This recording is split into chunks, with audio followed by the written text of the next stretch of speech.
Good morning. Good morning. This is Charles Coachman, and this is Coachman on Real Estate.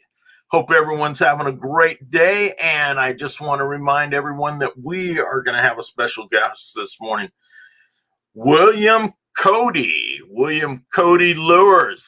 He will be with us, and this is a show that you need to see and check out. I always start my show out by giving a couple of shout outs to folks. And today we got happy birthday shout outs with Terry Rowe, Jen Kazar, Teresa Ortiz Nino, and Yvonne Villalaba.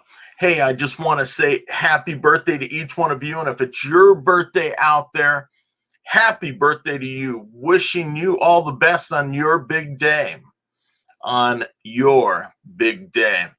All right, let's get going here. I want to also mention that we are using a couple of companies, and I just want to give them their credit and give them their shout outs, and that is the Grow Live Academy. That is a Ken Walls company. We are using the StreamYard platform to go live, StreamYard.com. And then I am keeping in touch with my clients using Hippo Video, hippovideo.com. All right, so let's get ready to bring out William Cody Lewers. And there he is. Cody, how you doing? I'm doing good, Coach. How you doing? I'm doing terrific. Hey, we're going to let you take care of everything today, but let's learn a little bit about where you were born and raised. Sure. So born and raised in Arizona. I'm a third generation native on both sides. Fourth on my mom's actually, but call it third on both sides of my parents. And that's unique because most people that live in Arizona are not from here. They're transplants. And as a realtor, I get to kind of hone that and own that and tell everybody, I know this area. My family has been here for the last 3 generations. So that's cool. And also, I'll just tell you, I'm too young to be a William. William was both my grandparents' names, grandfather's names. My grandma told my mom, hey, you got to name him William as a first name because it looks good on letterhead and when he signs checks. But I'm too young to be a William. So my dad said, hey, he's a cowboy too. We'll name him after Wild Bill Cody and name him William Cody Lewers. So that's where it is. You call me Cody. Cody. Got it.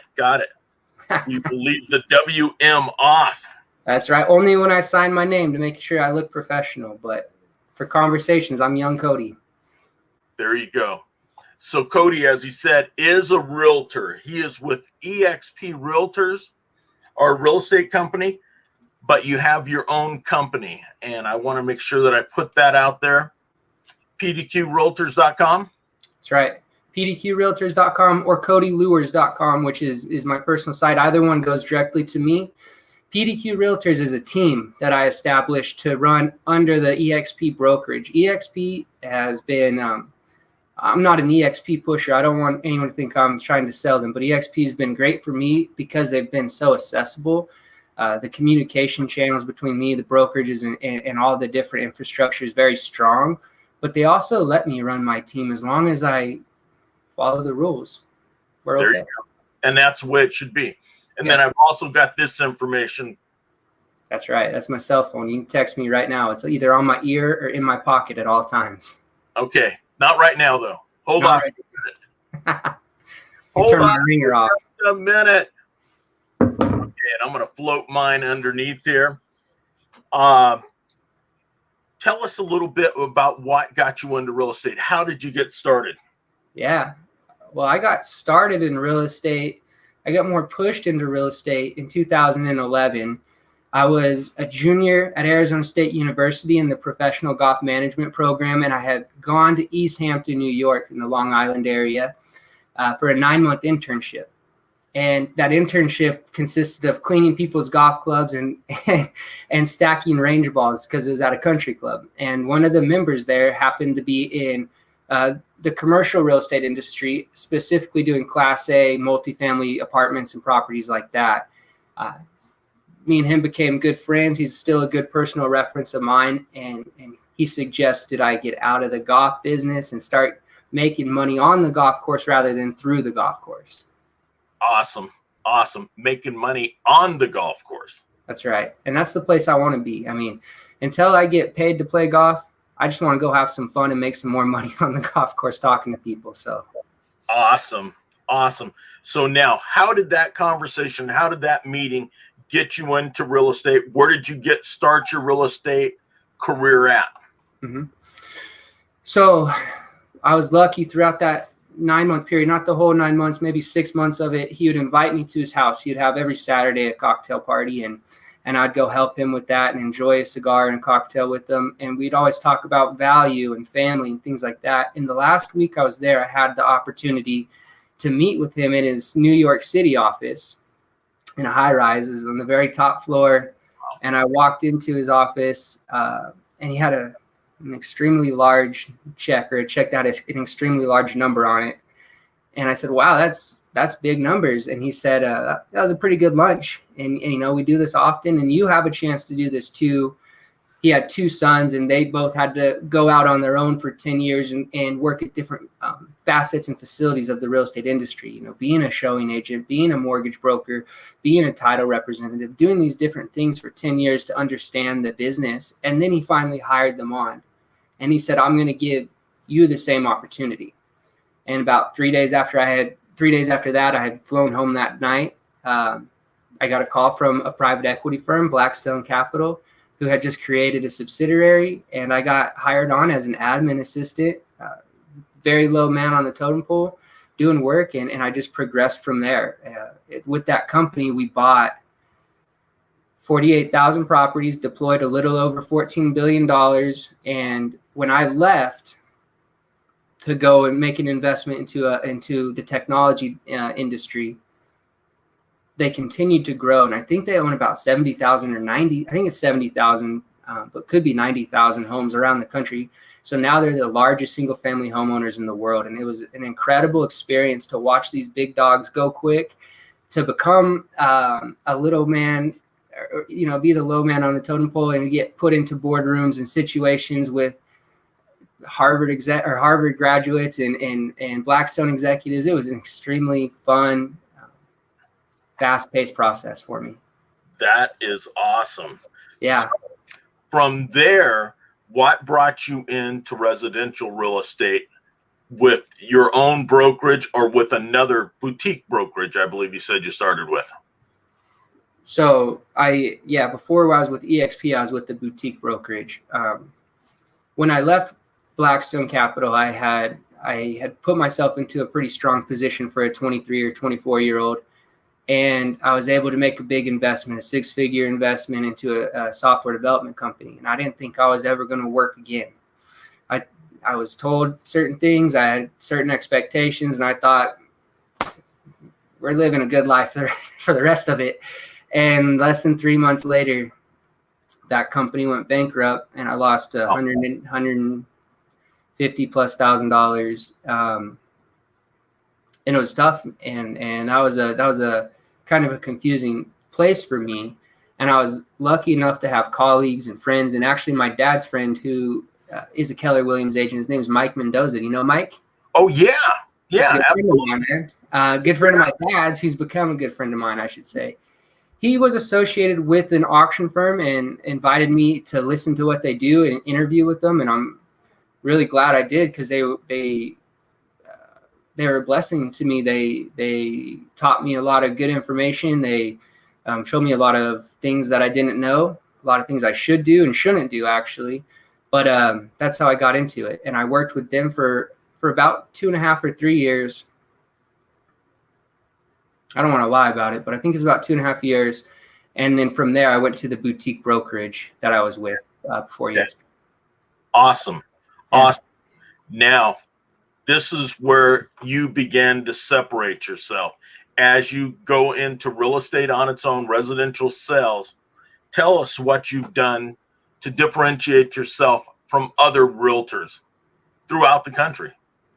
Yeah, well, my favorite quote, and you've probably heard me say it before, is Earl Nightingale says 19 out of 20 people have no idea why they wake up, put their boots on, and go to work. They just do it because everybody else does it. And when you look at that in different aspects of life and business, you'll see that's so true. And in the real estate industry, I can just say, why are you using the amount of photos and the photos you're using? Why do you have the type of sign you have in your front yard? Why is your listing, let me just say it this way, why is your listing being advertised the way it's being advertised? Is there a specific reason or a special reason why you're doing that? Or do you do it that way just because that's how everybody else does it and you're fitting the status quo, you're fitting the norm because you don't want to break the mold? I think that's wrong. I think the best way to sell anything is to create a timeline. And you create a timeline that the property or the asset's going to sell on, which creates a sense of urgency in the marketplace, and it piques the buyer's FOMO. And when you do that, you get the most emotional, visceral response, and it's going to create the biggest competition, which is in the best benefit of, for certain, the seller, for certain, the real estate agents, and also the buyers, if you think about it, because they're going to continue to help the trend of the market moving up if they're buying up. It's just like a bull versus a bear market. Got it. So now where does FOMO pull in? Where do you bring that in at? What are people fearing of? Fear of missing out, right? Fear of missing the opportunity to buy their dream house because they didn't show up to the auction. They didn't show up and see the home. Or maybe they were going to place an offer that was just a little bit lower than the high offer. So that emotion of missing out on what you want is a very strong emotion. Whether we're talking about a $20 million home or a $200,000 home, if you want it and I take it away from you, and I take the opportunity away from you to have what you want, you're afraid because you don't want to lose it. And you don't want some jerk down the road to buy this property for a smoking deal when you could. And so you have to show up. You have to get in the game. That's where the FOMO comes in. Okay. Got it. Now, you mentioned your auctions. How do you get those set up? There's got to be a platform that you're following, a structure that you're following. Can you talk to us a little bit about that? Yeah, and this is the best part about what differentiates us. Because, Coach, I'm just another tool in your tool belt. The way I sell homes, the way I like to sell homes, you can do it as well, and you can do it on your own because of a software platform that we have. And that platform that we're talking about is what creates the arena for the buyers to compete on. When you have an arena that buyers are forced to face each other, compete on, and fight against each other on, that's how you drive the number up, rather than bringing a seller in to negotiate, to send counteroffers, to lose leverage in the deal. You want an arena, and that's what our platform does. That platform is, and I don't want to dumb it down, but it's essentially like eBay for real estate. We're going to announce when the auction is going to take place, and that is defining the timeline. So let's say you and I have a listing, or you have a listing and you want to sell it through my program. First thing is we would define a timeline. And if it's a $2+ million home, we want to show the property for 4 weeks prior to the auction. If it's less than $1 million, we can do it in 1 weekend. So, it's an elastic timeline that fits each property. We'll do advertising, we'll do open houses, and we'll create a timeline where now the buyers have to get on, register to bid, and then they can see other bids coming in.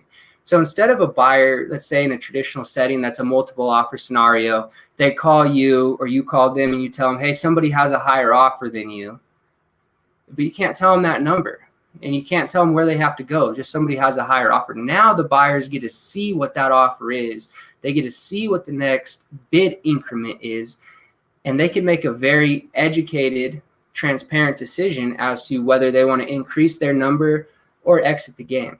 And what that does is it makes the buyers look. This is the meat and potatoes.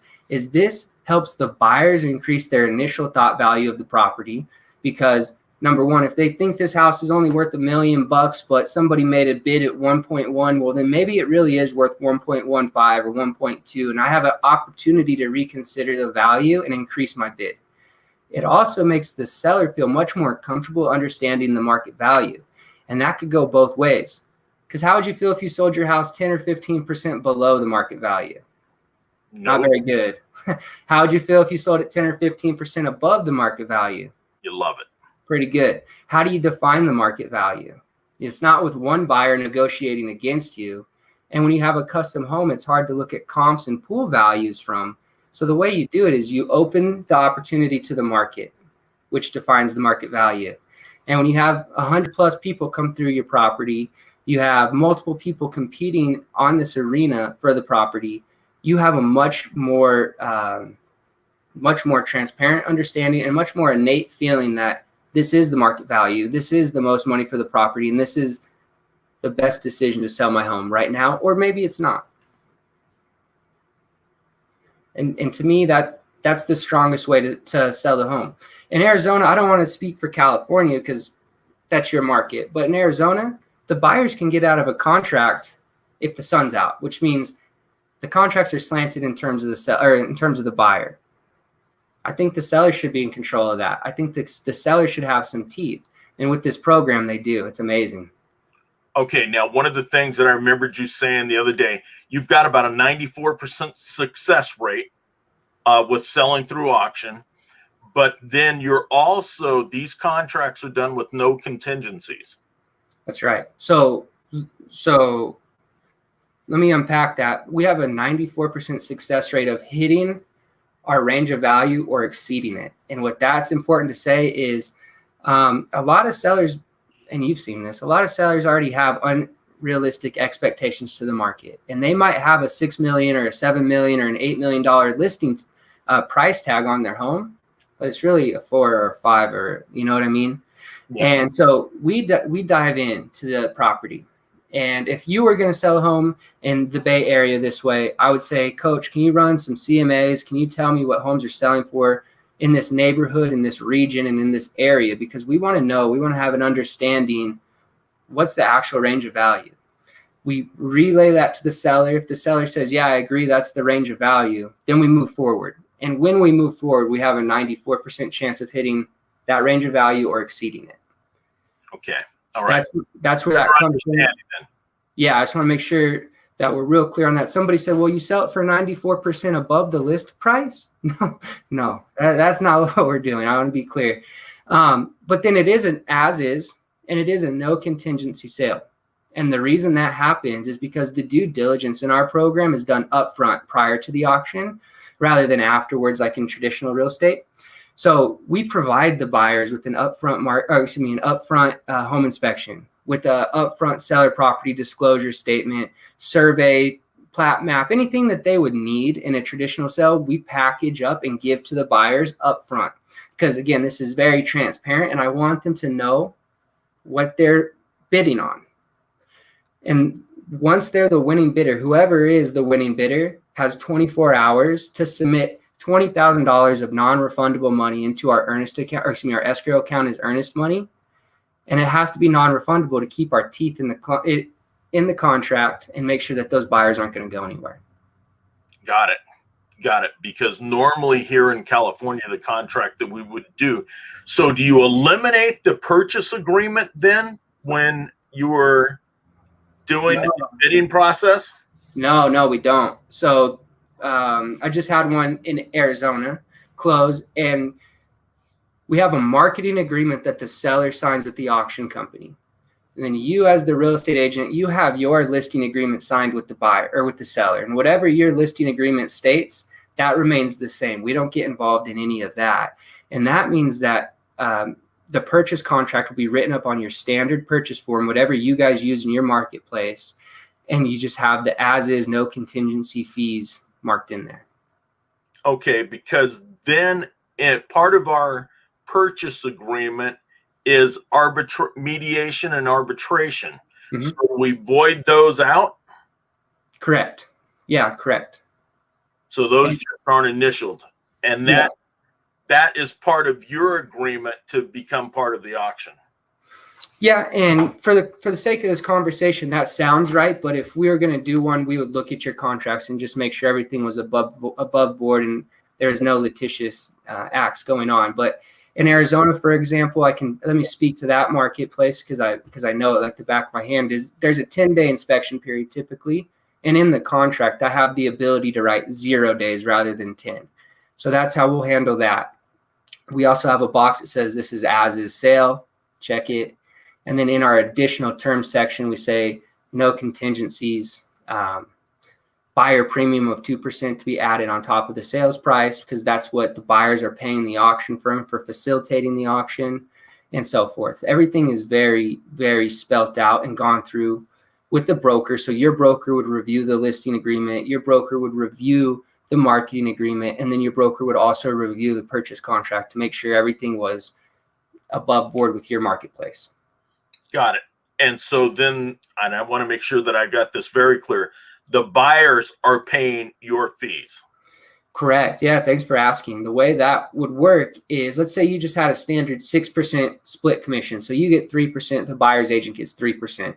That stays the same for your seller, and the buyers are going to be charged an extra 2% buyer's premium on top of what we call the hammer price or the high bid on auction day. So round number example, $1 million sale would actually record at $1,020,000. A $2 million sale would actually record at $2,040,000 because of the 20% increment the 2% increment that's added on top. Does that make sense? Yeah. Okay. All right. And I've went to plenty of auctions, so I know exactly how that works. Although at auctions where I'm going to buy things that I want, there's usually a 15 to 30% buyer's premium. Yeah. With art, are you buying art and things like that? Yeah, 30% is not uncommon. 28 to 30% is pretty common for art. I believe Barrett Jackson's is upwards of 15 to 18%, and that's for cars. Barrett Jackson's a car auction. And most luxury auction firms are charging anywhere between 10 to 12%. 10 to 12%. Yep. My program, we want to lower the barrier to entry, because the way to have success is to have traction and traffic. So we've cut our buyer's premium down by 80%. We're only charging 2%. We also negate the upfront marketing investment that these other luxury auction firms are charging the seller.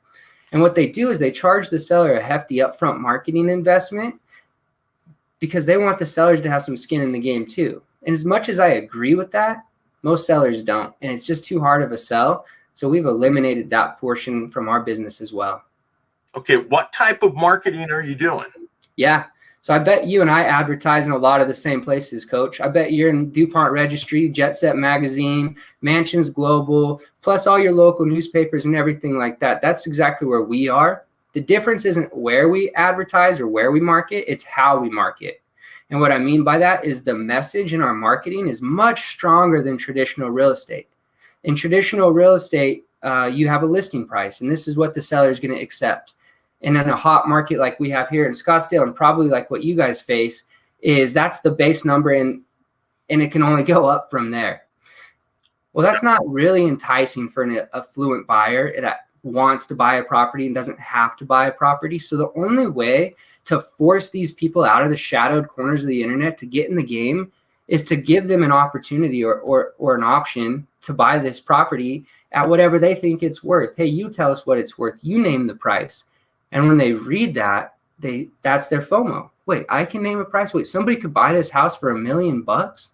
No, I don't want Joe Schmo to buy this house for $1 million. I'll go pay $125 for it.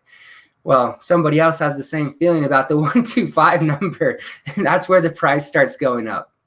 Got it. So how many homes are you selling per year? Personally, well, so with this process, the software could do a home a day, no problem. Personally, what am I doing? Because the way I run my campaigns is I'll do anywhere between 8 and 10 properties a year. The one I just completed was a 5-week campaign. I advertised it for 40 days. I showed the property for 4 weekends, Friday and Saturday, from 11 to 3. And that was the only time I would show the property. But the reason I do it for 4 weeks is because I want to get exposure on the home, number one. And number two, I want to control the sale. And the fact that what's our job? What's yours and mine job besides selling the home for as much as possible and having our sellers protected? We also need to be a lead generator, right? That's how our business is created. That's how we generate future business. And if I cut the opportunity in half or in 25% by only doing 1 weekend of open houses, I cut my traffic by 75%. Now I have an opportunity the agent that I just worked with in Arizona gets 71 leads. 71 unrepresented leads just came through the property. I guarantee you they have $6 to $7 or more million worth of deals that they'll be able to fish out of people that came through our property and didn't buy it. Does that make sense? Absolutely. So, yeah. So, hey, we have an inventory issue, right? That's a common struggle in Colorado, Arizona, Florida, Texas, and California. We have an inventory issue. So homes are selling so quickly. How are you generating any buyers? Wait, you're the seller. You own this house. Let's control this sell. Let's control every aspect and faction of it, including how many people come through the property. Yeah, that's it. That you have to do. Yeah. You have to do it, because otherwise, if you run it like I would normally run it, you never see who's coming through for the most part, especially right now, because we can't even do open houses. You can't.